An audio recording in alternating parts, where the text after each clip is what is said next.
យើងមើលពីក្រោយផ្ទាំងមកមើលពីក្រោយផ្ទាំងដូចគ្នាទាំង340វ៉ាត់ដូចជាអំពែរបស់វាដូចជា8.9 អំពែបងតាមម៉ាកណាបងណាតាមម៉ាកណាតែប៉ុណ្្នឹងឯងបងទំហំប៉ុណ្្នឹងឯងចឹងយើងយកមកបងយក8.9ហ្នឹងបងយកទៅគុណ4ម៉ោងឃើញបានឃើញ 35.6 អំពែឃើញនៅមានមួយថ្ងៃវាផលិតភ្លើងបានតែ 35.6 អំពែទេចូលលំនាំដើមដដែលយកព្រោះយើងប្រើ200អំពែអញ្ចឹងក្នុងមួយថ្ងៃយើងយក200មកយកមក200អំពែហ្នឹងចែកជាមួយ 35.6 មកកម្លាំងផ្ទាំង340វ៉ាត់ណាបងណាយើងចែកមក200អំពែចែកមិនបងមកចែកជាមួយនឹង 35.6 អំពែចឹងឃើញប្រហែលមកឃើញ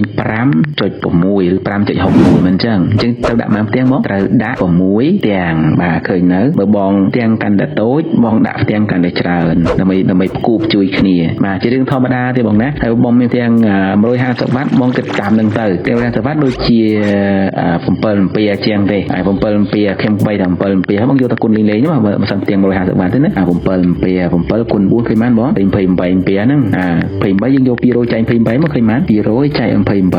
ញបានបងឃើញ 7.14